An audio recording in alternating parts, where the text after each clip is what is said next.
नमस्कार, आपके साथ मैं हूं राम मोहन शर्मा और आप देख रहे हैं डिटेक्टिव जुर्म की दुनिया से जुड़ी हर बड़ी खबर आप तक पहुंचाता है। समाज में होने वाले हर गुनाह, हर बड़ी वारदात से आपको आगाह कराता है ताकि आप भी सुरक्षित रहें, सावधान रहें और खुद को भी महफूज रख सकें।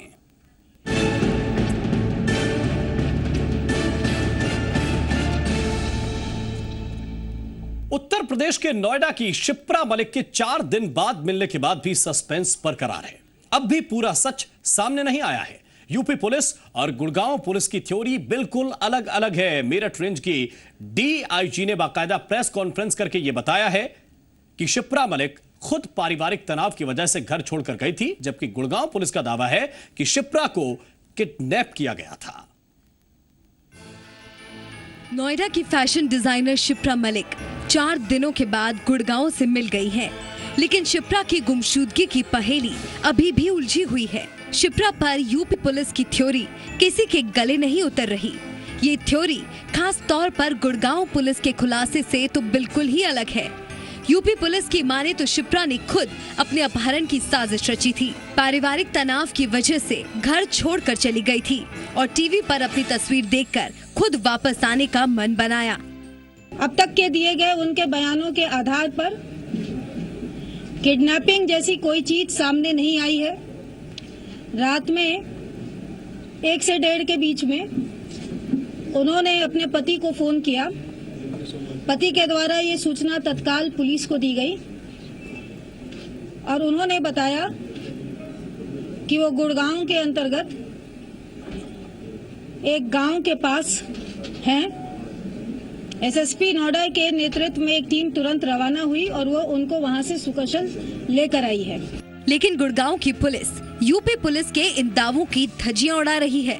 गुड़गांव पुलिस की माने तो शिप्रा को 3 से 4 लड़कों ने अपहरण किया था। गुरुवार रात ये लोग शिप्रा को गाड़ी से फेंककर फरार हो गए थे। शिप्रा ग्रामीणों की मदद से पुलिस तक पहुंची, जिसके बाद गुड़गांव पुलिस ने शिप्रा को यूपी पुलिस के हवाले किया।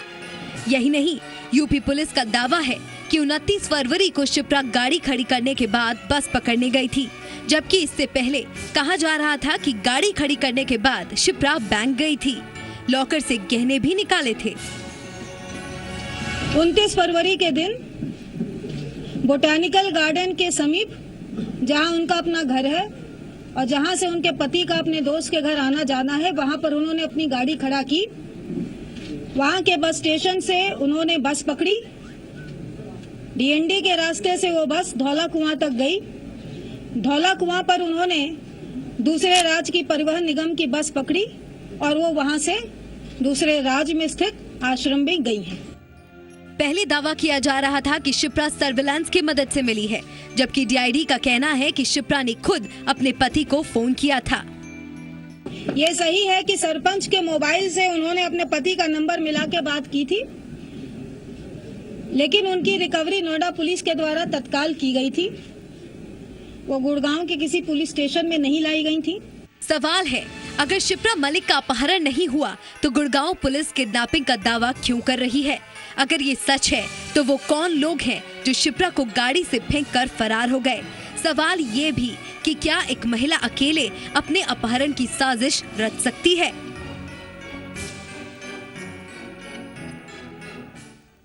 और जबलपुर में स्कूल के लिए घर से निकली 9वीं क्लास की एक छात्रा रहस्यमय तरीके से गायब हो गई। गरीब परिवार की इस छात्रा का 3 दिन बाद भी कोई सुराग नहीं लग सका है। मां का रो रो कर बुरा हाल है। पुलिस ने मामले में अपहरण का केस रजिस्टर्ड कर लिया है। परिजनों ने एक रिश्तेदार पर अपहरण करने का शक जताया है। बावजूद इसके पुलिस के हाथ अभी तक खाली हैं। स्कूल के लिए 11 बजे निकली है। कैसे मम्मी में जा रहा है स्कूल में, कहा बेटा ठीक है जा जल्दी वापस आ जाए यार। तो कैसे मम्मी ठीक है जब तो से काम बंद तो कर, बाकी मैं करी हो।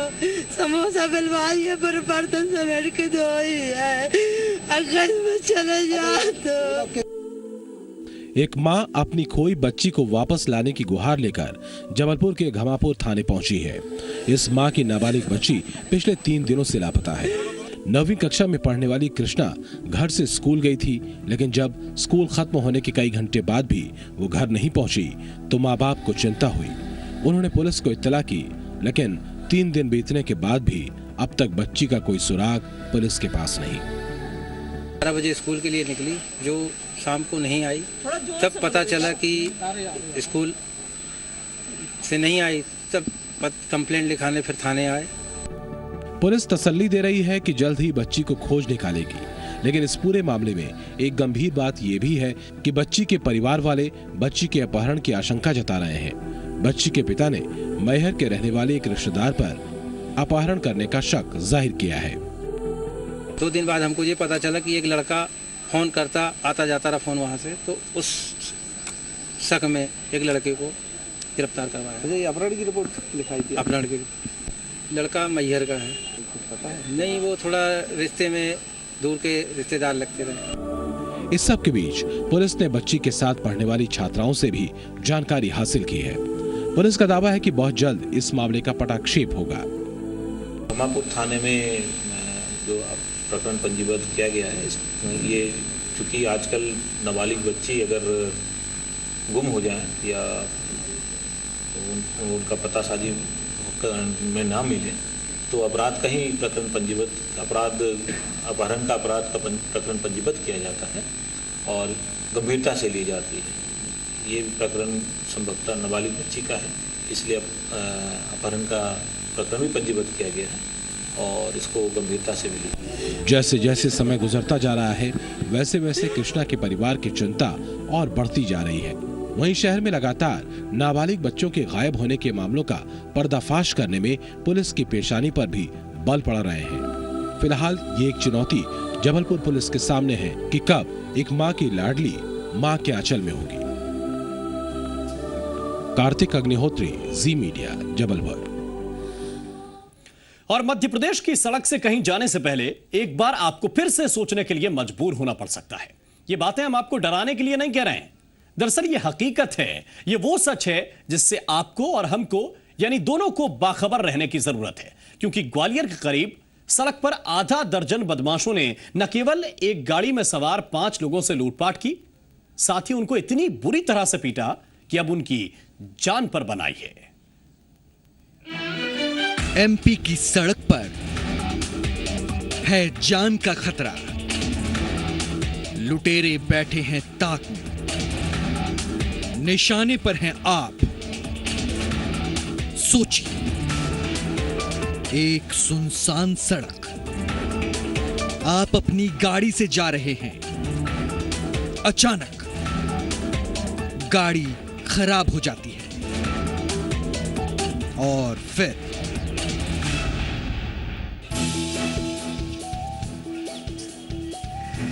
कुछ ऐसा ही हुआ है ग्वालियर के पूर्व जिला सहकारी बैंक के चेयरमैन और बीजेपी नेता कौशल शर्मा और उनके 2 दोस्तों के साथ। बीती देर रात ये अपनी गाड़ी से भोपाल से दतिया की ओर जा रहे थे, तभी शिवपुरी के पिछौर इलाके के पास कौशल शर्मा की गाड़ी पंक्चर हो गई। उसके बाद उनका ड्राइवर गाड़ी का टायर बदल ही रहा था, तभी वहां करीब आधा दर्जन बदमाश आ जाते हैं और उन पर डंडों और लोहे के रॉड से हमला कर देते हैं। हमले में सभी गंभीर रूप से घायल हो जाते हैं। बदमाशों ने कौशल शर्मा और उनके दोस्तों से लूटपाट भी की। वहां मौजूद लोगों के चैन, अंगूठियां और हजारों की नकदी लेकर वो वहां से भाग गए। बहुत सामान गया है उसमें। मेरा करीब 3.5 तोला तो सोना ले गए। मतलब 2.5 तोले की चेन थी, एक अंगूठी थी 8 आना की, एक छला था 1 तोले का, और घड़ी, मोबाइल वहीं तोड़ दिया है उनने। मारपीट और लूटमार करने के बाद उन बदमाशों ने कौशल शर्मा और उनके दोस्तों को वहीं अधमरे हालत में छोड़ दिया। हमले में ड्राइवर भूपेंद्र को भी काफी चोटें आई, लेकिन उसने हिम्मत दिखाते हुए खून से लथपथ हालात में भी किसी तरह गाड़ी के टायर को बदलकर सभी को पास के थाने में पहुंचाया। हमारे से पैसे ले गए, खून बगरते में सीधे टायर कस के वो हम सीधे थाने गए। थाने गाड़ी चला के ले गए, रास्ते में फिर उल्टी कर फिर गाड़ी चलाई। घटना की पूरी जानकारी ड्राइवर भूपेंद्र और जगवीर ने दी। बदमाशों के इस हमले में सबसे गंभीर चोट कौशल शर्मा को लगी है, जिनकी हालत काफी गंभीर बताई जा रही है और उन्हें फौरन दिल्ली रेफर कर दिया गया है। आपको बता दें कि कौशल शर्मा प्रदेश के स्वास्थ्य मंत्री नरोत्तम मिश्रा के करीबी भी हैं। प्रदेश में बदमाशों का मनोबल किस कदर बढ़ता जा रहा है, ये घटना उस बात को बताने के लिए काफी है। लेकिन सवाल ये है कि इन घटनाओं पर लगाम लगाने में पुलिस को सफलता कब और कैसे मिलेगी। सुशील कौशिक, जी मीडिया, ग्वालियर। और खनन माफियाओं को किसी का खौफ नहीं रहा। इस बात की तस्दीक मुरैना में हुए माफियाओं की गुंडागर्दी से भी साफ तौर पर होती है, जहां रेत के डंपर को रोकने वाले अधिकारियों पर डंडे और लाठियों से पीटकर पहले तो उन्हें जख्मी कर दिया और फिर डंपर को भी वो अपने साथ लेकर भाग गए।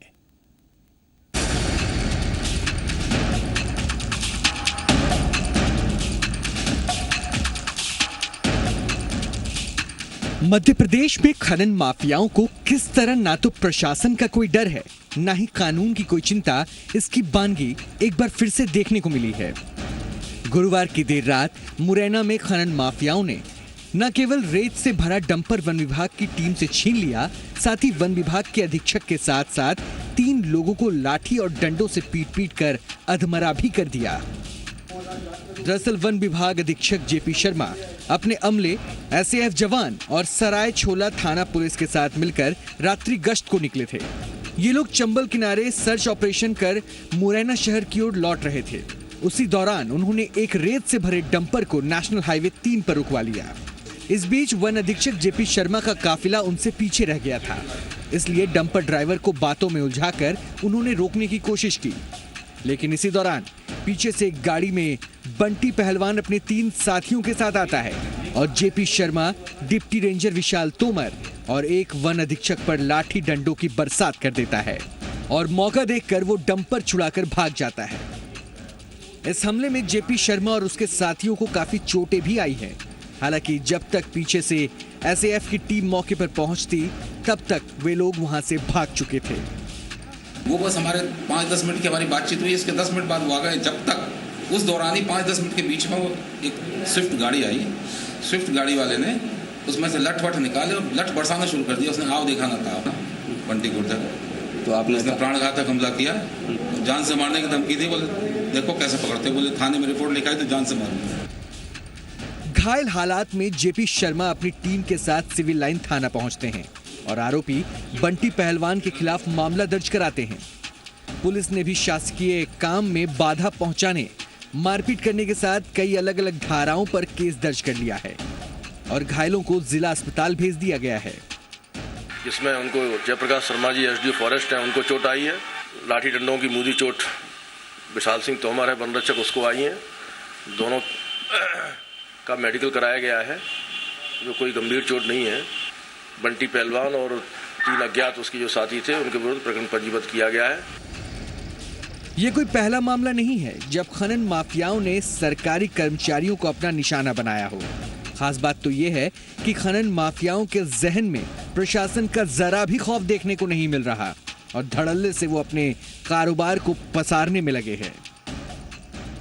शैलेंद्र सिंह भादुरिया, जी मीडिया, मुरैना। मुंबई नासिक हाईवे पर पुलिस ने एक स्कॉर्पियो कार से 2 करोड़ 84 लाख रुपए बरामद किए हैं। पुलिस के मुताबिक मध्य प्रदेश के इंदौर से यह करोड़ों का कैश मुंबई ले जाया जा रहा था। पुलिस ने कार के साथ 2 लोगों को गिरफ्तार भी किया है। पुलिस को हवाला के जरिए करोड़ों का कैश ले जाने की सूचना मिली थी।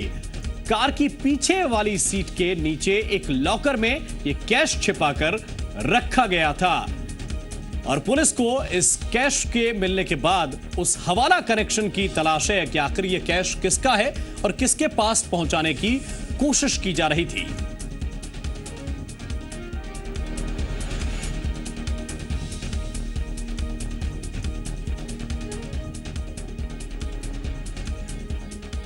ये 2 तस्वीरें जरा देखिए। मुंबई पुलिस को कैश के ले जाने की सूचना मिली थी, इसीलिए पुलिस ने पहले ही नाकेबंदी कर रखी थी और कार से करोड़ों रुपए बरामद भी हो गए। ये 2 तस्वीरें जरा देखिए। पहली तस्वीर में कार से बरामद कैश है, जिसमें 1000, 500 और 100 रुपए के नोटों की गड्डियां हैं और दूसरी तस्वीर में वो गुप्त जगह है, वो एक ऐसा सेफ प्लेस है जो स्कॉर्पियो गाड़ी में तैयार किया गया था और इसी जगह से ये पैसे बरामद हुए हैं। कार के ठीक पीछे ये स्पेस बनाया गया था जिसमें ये कैश छिपाकर रखा हुआ था। पुलिस को इत्तला मिली थी, जानकारी मिली थी कि हवाला का पैसा ले जाया जा रहा है और इसके बाद ये देखिए, ये वही जगह है जहां पर जो जांच अधिकारी है वो देख रहे हैं कि कहां से ये कैश बरामद हुआ है।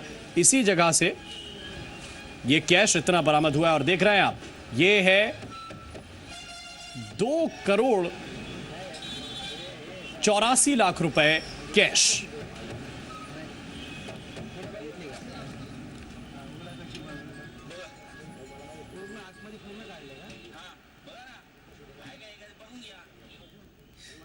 क्योंकि भिवंडी या वो गाड़ी ट्रैप किया, वो गाड़ी में जो हमको 2,84,50,000 रुपये मिले हैं।